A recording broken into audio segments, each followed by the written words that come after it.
Welcome to Tea and Politics. I'm Suzy Stride, EastEnder, someone who loves football, worked with young people and in education for many years, big fan of politics, and also a big fan of politics changing lives, which is part of what Tea and Politics is about. We're going to be talking to interesting people about interesting subjects around politics. And our first guest today is Lord Marvin Reese, former Mayor of Bristol. And I'm going to just fire off the first question to you, Marvin. Tell us a bit about yourself. Yeah, I didn't know till the day I was the first guest, by the way. Oh, okay. Well, there you go. There you go. That's a standard to say, isn't it? Marvin, born in 72 to Bristol, to my mum. I gave my maiden speech in Laws the other day. I said my granddad from Merthyr Tydfil, South Wales. It's obviously mum's white Welsh English heritage. Dad came from Jamaica in the 60s. I grew up in Bristol. Variously between St. Paul's, Lawrence Western, with a little stint. And what got you into politics? In the broad scheme of things, it was very much about the circumstances in which I was brought up. So I used brutal, very blunt language for it. My mum was a single white woman with a brown baby in the 1970s and 80s. It was tough. Yeah. And I experienced life through her experience. Interestingly, my reflections was that what shaped my politics is not just what it meant for me being a mixed race black guy. It's watching my white mum deal with the world around her as a white woman with a brown baby. Wow. So that really was the form. But my pathway in specifically, after me swearing off anything to do with mainstream politics, I thought it was corrupting and could not be saved. So I never wanted to have anything to do with party politics, was actually getting involved with Operation Black Vote. And Simon Woolley saying to me, well, Marvin, you got a great description of why the world is rubbish, but what are you actually doing about it? And that was the kind of the trigger for my first step into joining the party and, you know, getting involved and then ultimately getting elected. I like that because I think sometimes people are like, what's the point on politics? You know, they're all the same, blah, blah, blah. But actually, the truth is, it's people... Look, people create change in many different ways. I worked for a charity for almost 15, 20 years. You're working front line, you're creating change. But the fact is there are people in certain positions that can only create certain change, and that is politicians. And actually there's a level of sacrifice involved in being involved in politics, you know. Anyway, what I'm saying is I like that he put that challenge to you. Do you know what I mean? Because we can all be, even on this podcast, some people will say we're just going to be shouty and criticise and whatever. And it's easy to do that from a little room like this when you're not in the real world. Well, politics is the real world. When I ran for election first in 2012 for mayor, I lost that election. But I was asked to introduce Ed Miliband. I was given a chance to interview him at a conference.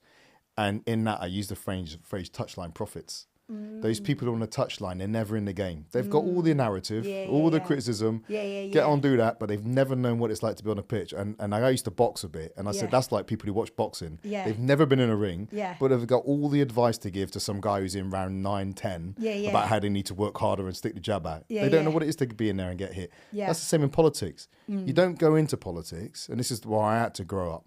You don't get into politics and you get given a blank sheet of paper and says, oh, tell us the 10 things you want, and you write them down, they all happen. It doesn't work like that. You actually end up in a ferocious contest in which you have limited options, you have finite political capital, finite options, and sometimes you're choosing between the least worst option. That's the reality of it. Right? No, I love what you're saying there about the touchline, because I think I've got so many friends and I love them, but it's that lack of understanding. Do you know what I mean? And like, you know, we love them, that's fine. But the fact is it's not straightforward being involved in politics. Actually, it can be very difficult, very challenging. It's not straightforward to make ABC happen. And actually, you know, get involved. Well, remember a few years ago, I won't mention a name, but there was a famous comedian who made a big thing about politics being a waste of time, ended up meeting the leader of the Labour Party. And I watched that comedian on Question Time once.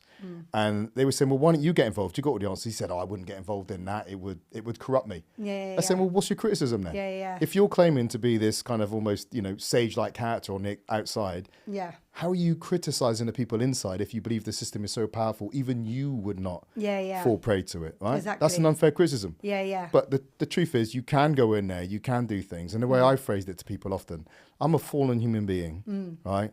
Working with imperfect other human beings in an imperfect political party in a broken world. That's all you've got. There is no alternative. And sometimes you manage to line those things up and get a good outcome. Right? But there is no world in which it's perfect people with perfect party and a perfect political system in a wonderful world. Right?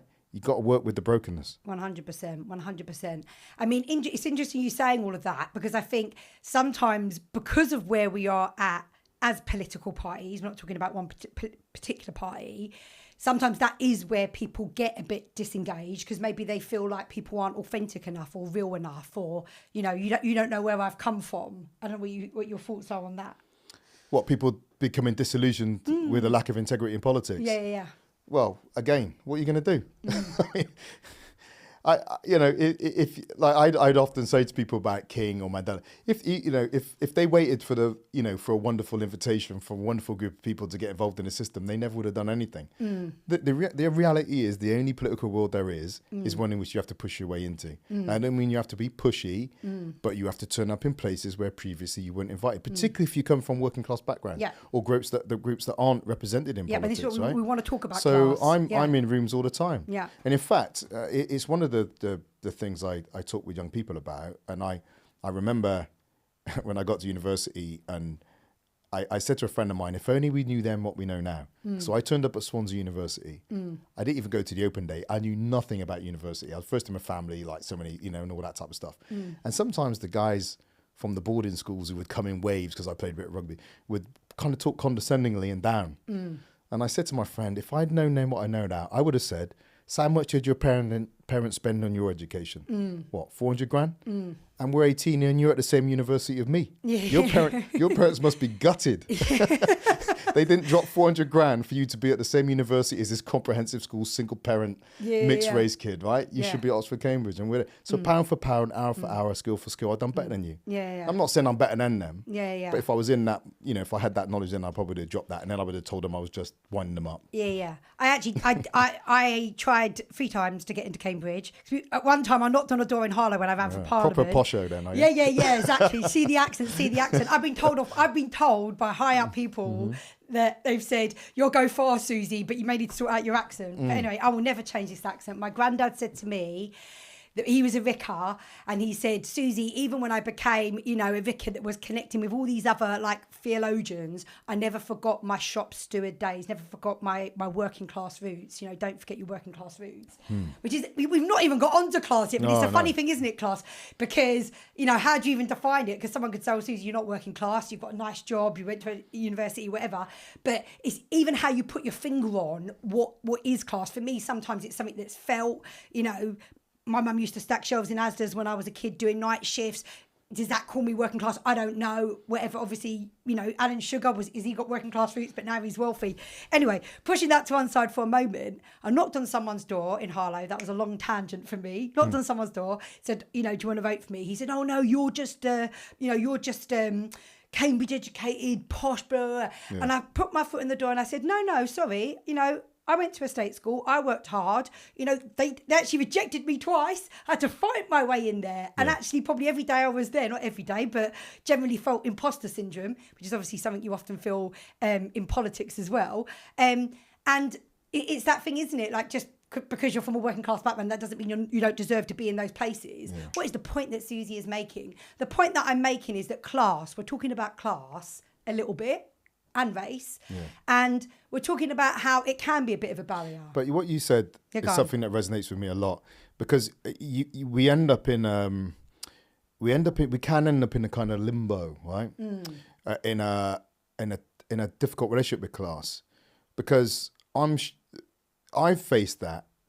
Are you politicians? You're all the same. As my mum, interestingly, was out canvassing in Hartcliffe, an area of Bristol, kind of historically a housing estate that was built after the war and all that. And someone said, oh, these politicians were the same. Well, they didn't associate my mum with me. I don't know if they just thought, I didn't know I was mixed race, whatever. And my mum kind of let off. She said, here, I'll tell you something. I lived in a refugee mum as a kid. Yeah, wow. Do you know what I mean? For a year as a breakout, right? So, and then she gave them kind of reality check. And my mum's not a sort of assertive person like that, but she's clearly been a mountain of strength, bringing me and my sister up in the circumstances that she has. But it's easy. And I had to say to someone the other day, listen, my granddad was too poor to go to university. It was his dream that my nan said he lived his dreams through me. No. What am I supposed to do? Fail just so I can stay within your definition of what it means to belong to the working class? I faced that on issues of race too. Yeah, I remember someone saying to me, "Oh, you people." This, I said, "Hold on, you knew me when I was a kid. How are you now calling me you people like I'm an outsider?" So all those young people you're working with, what are you going to do? Tell them not to have aspiration, not to have ambition, because the moment they fulfill that, you're going to start treating them like an outsider, like they don't fit your criteria of who belongs to your class group or your race group. Nah. I think there's also, we were talking before, weren't we? There's also a problem of like, again, coming back to power and Westminster and the media, and actually how we talk about these things and how we perceive these things and why they're perceived in that way, because who is actually writing the story? You know, when people say, no, his story, who is writing the story or whatever. What's your thoughts on that? We were saying about, you know, do certain people dominate in certain places? Such a leading question. Well, it's a very leading question. Who are the power elites? Yeah. Suzy wants Marvin to say something. Well, the truth, the truth is, it's a hierarchical society. Yeah. There's a report from 2014 called the British Elite, right? I think Alan Milburn chaired the Child Poverty Social Mobility Commission published report. The foreword was written by Cameron, Clegg, Ed Miliband, with a big piece from John Major. And in that report, it says the British elite is so connected to people's socioeconomic background that it looks like social engineering. That's quite remarkable. It said, in fact, you have to ask the question, to what extent does the British elite reflect talent and ability over background? Yeah. That's our society. It's hierarchical. You know, it's been a hierarchical society. Yeah. And within that context, again, as we begin to talk about, you probably want to talk about class life chances and so forth. One of the questions the frameworks I always put to it is, if I want to know why things are the way they are, if I want to know what causality, if I'm looking for causality, I look for power. If I'm looking for what something caused something, I'm not going to look for something that doesn't have power. Yeah. So when I'm looking for social causes, am I going to end up looking at powerless people for why the world is the way it is, or am I going to look at powerful people and powerful institutions, right? And it seems to me, in some of our analysis, whatever people feel about the world, they end up in places where they're blaming powerless people for the reason the world is the way it is. Well, I don't think that's satisfactory. I mean, I can't pretend to be any other. Well, coming back to that report, what were some of the things that they said? What are some of the things that we need to be doing differently as a country? Because ultimately, for me, class is the biggest dividing line in this country. You know, it doesn't mean there aren't other dividing lines, but I think as a country, and the funny thing is we are now talking about this. We were just saying we are talking about it more. We can see the rise of reform, la la la.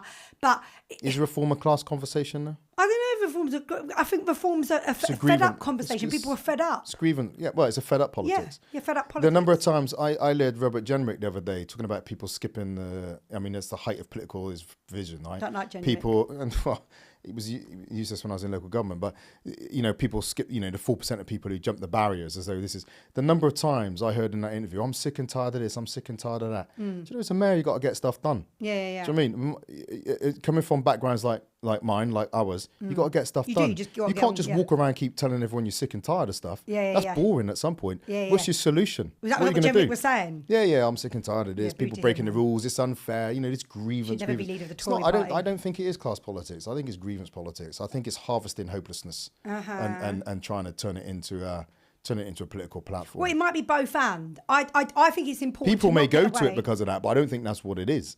I think there are sections of people in this country that feel not heard, not listened to, overlooked. They don't feel they've got any power or any say, and if you don't speak to some of that, you get the crap, you get the extreme stuff, and so you can't leave a vacuum. We can't be touchy about it. You've got to speak about it, you know. And I don't think reform are the answer. They're never going to be the answer. But you know, the other parties have got to rise up and stand up and actually, like, you know, grow up and talk about the situations and the issues that these people are talking about. I don't know, what's your take on that? I don't disagree with you. I mean, you know, I don't disagree with the fact that you know, our politics has left people behind. But remember though, this is not new, right? This whole point about, you know, a global political system, not listening to people have been talking about this for a long time. I was living in Washington in 2000 when people were protesting against globalization, saying it was leaving swathes of people behind. All this talk about the economy being fixed and people not having any life chances. How long have we had these low levels of social mobility in the country? Right, they've been going on for a long time. Right. How long has the gap between the rich and poor been growing? When did this concentration of wealth into the hands of fewer and fewer people start? It wasn't 5-10 years ago. It started, decades ago. People would have been sharing the circumstances of their birth with determinants of their life chances many decades ago. But I think for some people, because it wasn't impacting them at that point in time, they didn't listen. And then that kind of hopelessness, that lost opportunity began to stretch over more and more people. Then more and more people got angry. Dare I say, there were groups who were more marginal, black groups, migrant groups, women, who would have said a long time ago, hold on, there's something inherent in this system that does not create equal chances, and people did not listen. And now it's hitting more people. But also, I think deindustrialization, like there is, you were just saying that your granddad worked in a mine. There was also things he was the son of a miner. Oh, okay, son of a miner. But the point is there have been things that have taken place, in this country or in the economy or whatever, which have also left certain groups more disenfranchised than before. So actually some of those groups would have been in a better place 50 years ago. I'm not trying to say on the good old days. I'm just saying, it's just facts are facts. Yeah, they would have had jobs. Yeah. But my great-grandfather swore his children would never go down the mines. Didn't want them down there. Yeah. And then my granddad, again, wanted me to go to university. Didn't want me to, be a bus conductor. I've got nothing against being a bus conductor. But that's not what my granddad... I like the idea of driving a bus van. I feel like it's really therapeutic. Well, my granddad wanted me to do what he didn't have the opportunity to do was to kind of fulfill the potential of his his intelligence by having those opportunities that posh kids were getting. I don't want to be disparaging in terms of that, but I just use that in a very blunt way. Would get that conveyor belt. I mean, when I got to university, it just really struck me that for some kids it was just a natural conveyor belt. They were going to go to university. Even in my GCSE, even in my A levels, when I first started my A levels, I had no idea about university wasn't a thing for me. I just thought, wow, I just made it to A levels. And then a teacher said, oh, you could do A levels, and I went home. You could go to university in my sixth form at 17. Wow. And I went home. I said to my mum, my teacher said I could go to university. I was still surprised at 17 that could happen. Yeah. It just wasn't in our world. Yeah. And I mean, it's funny you pick on that, because obviously we were also saying, what is it that brought us into politics? And I think for me, one of the things is this thing of there is gold everywhere, not just in Eton, but in East London and whatnot. And that is children's lives. There is gold in their lives. But the fact is are there the bridges that they can walk to fulfill their potential? Is that there? And the fact is, we know if you're born in a certain community, go to a certain school, whatever, those bridges are there. And that's something we've got to change in this country, Yeah, and I want to, and on that, again, I can hear, not that I hear that, but I can hear some people say, well, people start, that maybe why some people really clamp down on class conversations, because it begins to sound like envy. Oh, right? crap. I'm not trying to sound like no, envy. No, you're not. I'm saying that was the way people will hear it. Listen, it is possible in this world. Fact is I'm privileged, mate. It's possible in this world to say something and different people hear it very differently. Or people want to hear it differently. And then they'll interpret it differently on purpose for other people. So you're making a very legitimate point about the difference in life chances that are dependent on the circumstances into which you're born. And some people say, oh, they're envious, they're grievance and so forth, right? That's not... No, the point is but I think it's true. It's a future vision of the country. Where do you want the country to be? The future vision of the country is we want to have a country where it doesn't matter where you're born, doesn't matter what your background, you can fulfill your potential. You can, And not just for you, but for the country. So one of the things we talk to, if it is, I'm going to use the word, it is daft, right? To sit there comfortable with the reality that because of the levels of social immobility in this country, and unless things have changed dramatically over the last few years, which they have not with COVID and cost of living crisis, and the consequences of austerity, disinvesting in our people, that we have people being born into circumstances that means that whatever talent they had will never develop. that talent is then lost. So people have talked about the millions of Einsteins lost to us, right? Because it's born into poverty. And we know that you wouldn't accept that. The idea of sport, right? And sports clubs are saying, well, let's give more people the chance to engage in our sports, so we have a bigger talent pool. But we need that intellectually, for the country as well. And also, let's be honest, when it comes to sport, we're not there yet either, are we? Do you know what I mean? Like, kids that are in certain areas don't have access to sport. They don't necessarily, even down to an AstroTurf pitch. I know it sounds like small things, but access to clubs or access to coaches or whatever. Again, there's a massive disparity on that, isn't there, in this country, which I think is sad. Yeah, a number of sports have been pointing that out. Pardon? A number of sports have been pointing that out. Tennis, rugby. Big. I mean, I'm involved in a boxing club at home. Boxing is a sport that's always been there for, poor people, migrants, working class. There's always been that sport there. But a number of sports are recognising that. And they're facing the added, I don't want to digress away from it, but it is somewhat related. Now, they're facing, I think, the additional problem now of the poor quality of population health. People of population health, poor quality, people in poor mental health with low resilience, disproportionately dependent on ultra processed foods. It has in the past been called food deserts or nutritional deserts. Wow. But my wife has done some reading. This African American author calls it food apartheid. Because deserts are a natural phenomenon. If people live in places where they can't access good quality nutritional food, that's a political outcome. It's not a natural phenomenon. So it's that, we call about food apartheid. All those things impact on the security of our country. And I heard a quote from Churchill just in a book I'm going through the other day, actually, where he said, there's complexity to that, but where he says the health of your population is the biggest national asset that you can have, or one of the biggest security issues you can face. Wow. I agree. It's so funny you said there's controversy to me saying good old Winston. Well, complexity. I hear what you're saying. And that's the thing, isn't it? Like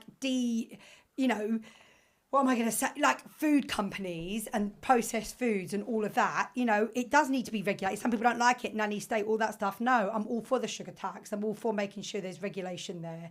And I'm all for making sure, like you say, in certain areas where you don't have healthy food, we've got to sort that out. We've got to sort out so that people do have access. But obviously also we don't want to just be a podcast where we're just shouting and saying we've got to do this, we've got to do that, and not talking about the solutions. Anything else in that report? Was there anything else that you kind of gleaned from it where it's like, oh, here's some good solutions? Well, it's a while ago since I've gone over it. I remember those two, the key points describing the situation we're in. But clearly it's about social networks, right? Alongside this, who knows who? So again, it looks at the relationship between private education and Oxbridge and that as a pathway and its disproportionate presence in the judiciary. In media, in the professions and so forth, and in certain sports. And clearly there's a connection. What people, if I remember quite like it might have been in my reading around it, one of the things you buy when you get a private education is not just what goes on in the classroom. You buy access. People and you've got the pathway. So it's about those connections and how those connections help you. It'd be naive to think that. Now I became mayor, right? My boy needs work experience. I can find places to give him work experience. And then I say to my son, do any of your friends need work experience? He's got some friends and not don't have the assets. So one of his friends, I won't name the company, but, so I called up this big consultancy. They had me speaking on social mobility. So I said, well, while I'm speaking on this, I've got some kids from inner city need work experience. Anyone want to put their hands up? They took him on. So I've got this young kid, lives in Tower Block. Now he's going to do his work experience at a big consultancy. That's because he knew me. I reached out. Door opens, right? I love that. But you can't do that for everyone, right? We need it to be more structured, more systemic. 100%. Any thoughts on how we can do that more in this country? This is the wider determinants. But a few things. If we're talking about access to employment, one of the things I said when I was mayor of Bristol was we encountered a situation where we found that 56% of our kids were not getting access to meaningful work experience. And we know which 56% that is, right? It's not the top 56%, right? It's the poorest. And so we set up, and so when we went to the city with that, we said to all employers, this is a collective failure. This is a collective responsibility. Right? because it's not just the council. This is the society we create. And by the way, solving this is a common benefit. It's a common good. Because all these employers, they want work ready, emotionally resilient, work practiced young people, visionary, get up and go. So us collectively working to create those opportunities, right, with a proper program, was one of the ways of connecting people with a wider world. But there's other things I think need to go around that. Sport is a massive one for me. Getting outside the city. I love Outward Bound. I'm president of something called the British Exploring Society. We take kids outward bound. Love that. So you get to see the world is bigger than the 5-6 streets you grew up in. And, I remember taking some kids on a residential, and these kids was jumping up and down shouting, what's that? And it was just hay bales, but he'd never seen hay bales. Do you know what I mean? And making sure everyone has a affordable home and stable community. And there's lots of inputs there. I like what you were saying though. And before we were talking about, weren't we, people that talk about being patriotic. And I was saying, be good to look, we've got a rich history in this country of, businesses that gave back. And now I'm a bit like cautious because I'm about to mention Cadbury and I don't know loads about them, but I know that they gave back. There's a rich history and heritage of actually, back in the day, companies that did have that kind of moral compass and that kind of like social conscience. And I kind of feel like we need to reawaken that or like refine that as a country that, we've got a lot of great, I'm sure there's a lot of great businesses that do great things, but we need businesses and we need companies to be like, actually, we are going to open our doors to young people. We are going to offer jobs and apprenticeships and work encounters. And there'll be some that do that, but I feel like we need like a little bit of a kind of, I don't know, massive change in this country on that one. I don't know what you think. Yeah, I mean, I certainly think people need to be investing into the context within which they do business, right? That's the contract. Taxes are a part of that, right? It's a word that strike horror to people, but you pay taxes for the context in which you work, and actually one of the things we point out, if even the consequences of not spending public money is a tax. So you think about business. If your workforce is sick, has a low level of resilience, you have a high numbers of days of absenteeism, that will cost you money. Putting money at the front end into population health, public health, so that you grow people with great physical and mental resilience, who have the ability to come to work, who don't drop off, that reduces the cost at the other end. It just depends on, I'm not saying it's symmetrical, but I'm saying there's a logic to that. You having public transport system that works, so that you get food, you don't have that mass congestion. All these things contribute to a great environment for business. And then you mentioned your patriotism, again, a rich history. I mean, patriotism. It's a word. It's interesting. I grapple a lot with that word. Okay, go on. Patriotism. Well, I wonder when and it's a legit question. I'm not saying people shouldn't be patriotic, but I wonder what it is, what it means. So I remember a while ago, I forget what I ended up on LBC. Being interviewed, and they were saying, I think it was about Johnson, actually, Boris Johnson, about loving the country. And I said, well, what is it he loves? Yeah. When you say you love the country, what is it you mean? Yeah. What? Yeah. What do I love? Well, yeah. Well, I mean, let's have the chat. When we talk about it, what are we talking about loving? It's an interesting question. I love lots of things. I mean, I like my tea. I was saying I like my tea and cake. But no, I mean, I like the fact that we generally have an education system. Like I've lived in countries where kids don't have access to education. We've got a good education system. I like the fact that we live in a country where we've got a fairly good legal system. The fact is, in everything I'm saying now, I'm like, oh, but there's also a problem with the fact that access to those things, and there's not fairness in all of those things. That's what I mean. It's complex. Yeah. See, I love those things. When I go overseas, I'm so proud of the BBC. Like, God, you got Fox, you got this nonsense, and my in-laws are American. I say, you should watch the BBC. Why are you watching that? At least it's a drive. And when we're here, we're critical of it. But, and health service. My son, when my in-laws were over once, he had an accident. We went to the hospital, got him treated and walked out. Incredible, right? We'd be proud. But I think when I asked the question on LBC, when you say you love the country, what do you love? Is it institutions? And it's perfectly legitimate to love these things. Yeah. Is it institutions? Is it abstract ideas? Or is it people? Because I think some people can love institutions without loving people. Yeah. Right? My sense is, do we love the people? Right? And if we love the people, what does that mean? What does that turn into? It means tackling social immobility and 100%. All those things.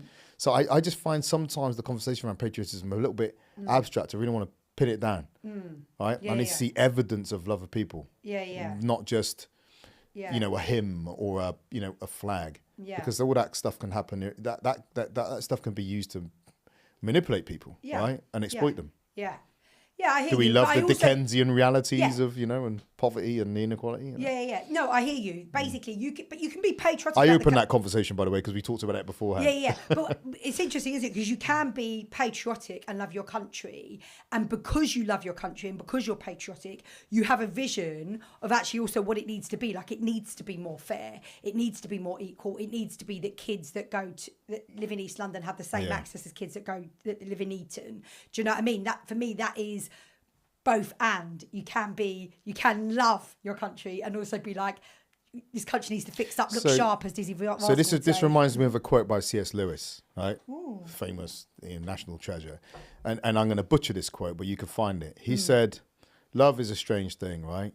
Love can overlook an infinite number of imperfections, right? And faults and problems. But at the same time, love is incredibly impatient with the slightest imperfection, right? You do those two things at the same time. Yeah. And what I found is, what I want in that conversation around patriotism is don't try and take one half of his statement without the other. Yeah. Right? And that's what I sometimes find. People just want to have the love of country that says, hey, forget all that stuff. Let's pretend that didn't happen. Let's just look on the sunny side. Yeah. Without having the full maturity of love that says, actually, I am not satisfied with the slightest imperfection in this piece.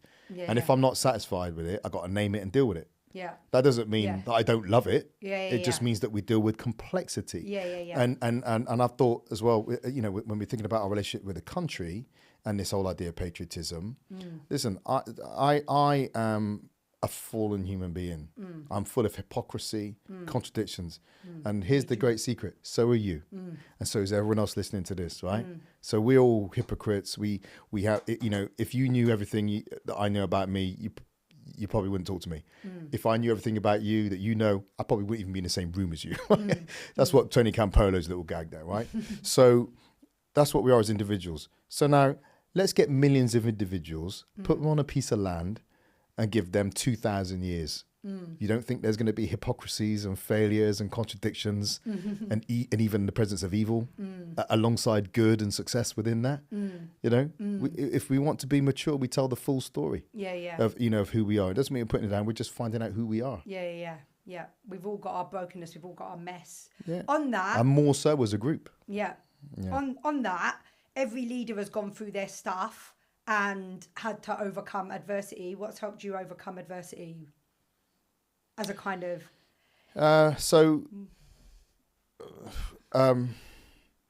There's a biblical idea, isn't it, right? You get trusted in small things and you get trusted with big things. And I think I faced challenges as a kid growing up that mean I've been here, done that, and I can face the next one. And they got bigger and bigger. And I will say that growing up as a kid, I mean, mixed race kids, not much money, watching my mum being disrespected by other white working class people, by the way, didn't like the fact that she's a white woman with a brown baby. And then also shouting at me on the street, chasing me down. My sense of limbo as a kid growing up. Again, I could be chased down the street by people calling me whatever I won't mention on this podcast. And that was not unusual. It was pretty regular. Wow. And then I remember walking to school one day and I was, as a mixed race kid with a white primary caring family, being an object of suspicion and someone saying, Marvin, a war between black and white, whose side are you going to be on? I dealt with all that stuff. Not say I dealt with it, but I came through that and I'm still standing. I think that gives you a resilience. One of the things I say to kids from our backgrounds, by the way, is that same thing. As you grow, when you're in a place where you shouldn't be, that can do one or two things to you, right? Going back to the point I made about university earlier on, right? I'm here and I'm the same place as you, rich kids, right? Yeah. That will either crush you or it becomes evidence of your strength and your resolve. The fact that I shouldn't be here means I should be here, right? Because of all I've had to do to get here, right? Yeah. So that's given me a lot of resolve. And someone said to me once, Marvin, how'd you cope with the chamber, in the council chamber, and all the councillors are shouting and baying and putting their tweets out and all that? I said, I told them a little bit about my background. I said, what, you think this is a problem compared to what went before? It's just, I think the other thing, by the way, in terms of the challenge of making political decisions is to make sure they're based on evidence. Like when we talk about class and that, I can't tell you anything that I don't think is true. Like again, the point on immigration, that's been around. I know people are getting emotional about immigration, but I said I can't pretend that I'm satisfied with any approach to the world that leaves us looking for causality in the lives of powerless people.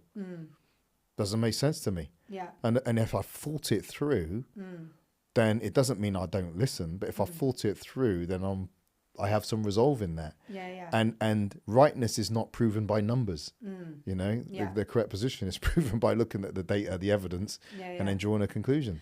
Yeah, I mean, we spoke, didn't we, a little bit about, the most disadvantaged group. I mean, Bridget Phillipson was talking about it a couple of weeks ago, is white working class kids. What is your take on like all of that? What's your take on class in this country and maybe some of what we should be doing? Yeah, I mean, I don't know. There's this thing that I've been dissatisfied with for a while, that somehow there's this kind of almost top trumps of hopelessness and deprivation. I mean, again, I don't always look at the argument people make, but I look at the place it invites me to sit in. So is the outcome of that a position in which we're suddenly saying, well, to be black is to have some kind of privilege in this, country, in this world? Well, it's just not true. I mean, it's just a silly thing to say. Yeah, the best thing is not to pit one against the other, trading them off. say there's disadvantage. No, that's And unfortunately, I can hear. I'm not saying Bridget Phillipson was saying it, but I can hear echoes when it comes from some places. Again, it's grievant politics. I did Sunday Politics just last week, and the MPs, one was Conservative, one was Lib Dem, was from villages, and their whole piece was, Bristol gets everything. How many times do you hear political narrative framed like this? You're there, you've got nothing, but that group over there, they're getting loads. That's not political leadership and vision. It's often inaccurate. Right? Yeah. It's not the case that cities are privileged over towns. I mean, Rishi Sunak said this just before he left office. Remember that? We've had enough of talking about cities, they get everything. Let me mirror that. We'd have enough of talking about diversity. Let's talk about the white working class. The two aren't true. I mean, it's a silly. I just think it's a silly thing. Yeah, no, and we can talk about can talk about the experiences of the working class. Yeah. Right. By the way, a number of them are black and brown skinned. Yeah. Right, and women. Yeah.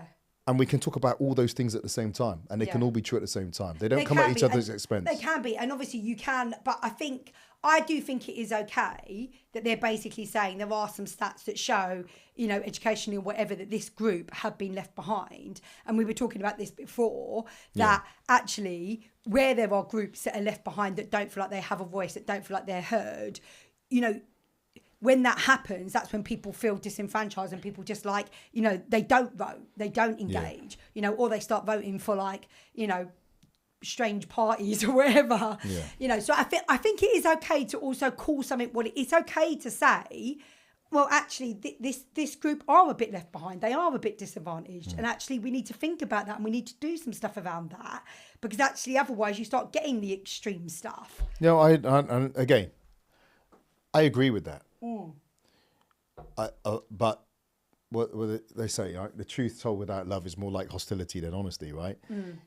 We can say things with different consequences, right? So what I've been wary of over recent years is a statement like that then being taken, and it needs to be made because it needs to be true, but we need to follow it through with the fullness of the case, right? But then that statement becomes manipulated into, but look at that other group. Look at everything they're getting. When you're all fighting for scraps on the table, I don't want to get into some kind of, which is poor. I mean, Martin Luther King. Right? I love this story. Martin Luther King, in one of his books, was saying when he goes to prison, he likes to do a little bit of preaching, and he's in prison one day, and he said him and his prison guard got into it. So he said to the prison guard, "Where do you live?" And he told him. He said, "How much do you earn?" He said, "Your kid go to college?" Guy said, "No." He said, "This system ain't working for you. You should be marching with us." Right? I love that. Right? He recognises the deprivation in this man is in, and we recognise that deprivation, but what do you do with it? Do you turn that into grievance? This kind of just sense of, look at those powerless people, they're the ones to blame, like we're being puppeteered? Or do you say, right, well, let's have a think through as to why why your life chances are so poor. And let's look at root causes. Like I said to you, when did the hierarchy in the country begin to take shape? Is it in the last 10 years? Is it once we allowed migrants to come through the EU, did it just start like 25 years ago that somehow, we ended up with this socially immobile country in which people were life chances, or has that been in development for decades? I mean, my mum left school at 14, right? Hey, kids in the class, what are you going to do? Right, you're not going to do anything. You leave at 14, right? Go do hairdressing or whatever you're going to do. My grandfather, too poor to go to university. Yeah. Right. That is a system that's been in development for a long time. And if we're serious about tackling the inequalities in life chances, then we would have a very serious review of where is the power that determines the allocation of resources at the scale it needs to be allocated. If we are going to make sure, as you would say, kids from the East End get the same chances as kids from Eton. Yeah. And the fact is, I mean, this is why both of us are interested in politics. This is why both of us, have taken that route, because we believe that there is a way of bringing change to some of those structures and some of those unfair structures. And actually, some of that change you can bring on a grassroots level if you work for a charity or whatever, and can have impact. But there is certain change where actually you need to be in certain places to create that change, which both of us are passionate about. Yeah, and sometimes, listen, and sometimes it doesn't work. The brutal reality of it is. That is the brutal reality. I said to people, I'm not an MP, you're not an MP. Well, I'm not MP even, but I mean, it didn't work for me. I went for selection for Labour Party twice. They rejected me twice to run for Parliament. Yeah. So look, I said to people, look, again, we're sports people, right? So you go on a pitch. Some days you deserve to win and you don't. Right? Some days you didn't deserve to win and you do. That's life. Yeah. Same in the rest of life. Yeah. And so you can put everything you can into your political cause and your campaign and trying to make change. You know what? It didn't work out. Sometimes it does. Sometimes what you might do is nudge something, like 1 or 2 degrees. I use this image a lot as well. If you're out, you take your compass bearing, you get it 1 degree out. No one notices at the time because it's minor. Yeah. But 10 miles down the road, you're in a totally different place to the one you would have been. Yeah. And sometimes making political changes like that too. Yeah. You go in there, people don't think you've made much change, but you've changed something in legislation, or you've introduced a new person, you brought some important evidence that's changed an approach, and it means that the change will be revealed in 5, 10, 15, 20 years. Yeah. And it's so being in political office, I think, I have to be careful the way I'm saying it, but it's kind of a humble pursuit. Yeah. And you have to do it in the full knowledge that you could leave it incredibly frustrated that you didn't do what you wanted, or sometimes the change may come once you've died. Yeah. Wow. Well, on that note, not assassination day. Yeah. Well, there's loads of people, isn't there, who fought Maybe I should have said when you've gone. I'll be thinking about that phrase now. Yeah. Any last words, Marvin, that you want to throw out as a I don't know, if you've got like a motto or a saying that you live by that's helpful for you, that you want to leave our listeners with? Don't really have a motto. I just think in terms of where we are politically at the moment. I've been thinking about this, a bit. You got to be careful about people who tell you everything you want to hear, right? And turn up with easy solutions in a complex world, right? The seducers. I think it's like the kind of the pantomime villain that comes along whispering sweet nothings in your ear, telling you were great, telling you this, telling you that, telling you you're wonderful, and leave you used up. I think there's a lot of that going on in our politics at the moment. And I think I refer to them as predators. They prey on hopelessness, and they come along and tell you it can all be sorted out with a quick swipe of the immigration lever or whatever they promise. And it's incredibly important, I think, that people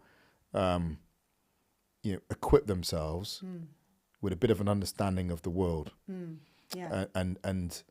I always press people, what's your theory of change? What you're telling me this is a solution, right? Immigration is one, right? It's a top issue at the moment. You're telling me immigration is the solution. Tell me how your position on that issue tracks back into our housing crisis or health crisis, the problem with ultra-processed food and food apartheid, the education inequality, social immobility, the looming pensions crisis because we don't have a workforce big enough to carry the pensions burden. Yeah. Tell me how your position tracks back into changing my life today. Or is it just an emotional kind of appeal? If you can't get that track, then you have to be suspicious. And my final point goes back to one I just made earlier on. Anybody who leads you down an argument that leaves you looking at powerless people and institutions for the reason the world is the way it is, you should smell something, right? But also, I'm just going to say, there is something also about as people in politics, all of us, that you said about humility, that humility to also be like, hearing where people are at, hearing where people are coming from, and not saying to them, oh, you should think what we think or we've got it right. But, in what you're saying there, that thing of kind of like humbling ourselves and being like, actually, why are you feeling that way? What is going on? And I always think of Clement Attlee, who's one of my heroes. And, he came to Stepney and served working class poor kids, and that's really one of the things that transformed him, and being humble and kind of learning from them as well. That's one of the things that transformed him. And I think but there's another side to that as well, right? On. So I mean, you need more political leaders like that, but but you also have to have enough respect to disagree with people, right? It's not respectful just to say, tell me whatever you think and I'll just accept it and swallow it and then give it back to you. It's not respectful. Yeah. I was on the door when I was first running in 2012, actually, and someone came, oh, you politicians, you're all the same. I said, hold on, let's talk then. And I talked to, we went back, and then funny enough, I left and I walked back up the road. It was a dead end. And I came back down. She said, here, I'm going to vote for you. As I respected her enough to disagree with her. Yeah. Right? Don't just swallow it. That can be quite patronising. You're poor, so you can't cope with someone giving you a different worldview. So we'll just let you sit in your position. Let's deal with it out. People do that. People do that every weekend. And again, if you watch, I love my sports images. Watch a football program. People do it all the time. They have very, very energized, debates different in their views about quality of players and teams and so forth. We could do this about politics and life too, and the key issue at the moment. Yep. But you can sniff out whether someone's being patronising or whether they're playing. Well, you should be able to sniff out, right? Yeah. It's whether both, someone is. Sometimes you've got to put a good argument, and sometimes you've got to be like, actually, is there something I need to hear here? And that's part of, I suppose, being a good leader, that when you've got to, when you're like, oh, actually, maybe I've got something wrong here. And that's not unique to politics. That's life, isn't it, right? Yeah. That's just being emotionally intelligent. Yeah. Right? Knowing when to push in and when you just need to sit and listen, and hear. And I think our time is up. But Marvin, it's been great having this conversation. Really enjoyed it. And thank you to everyone that's tuned in to the first Tea and Politics. And hopefully you will listen to the next one. See you later. Thank you.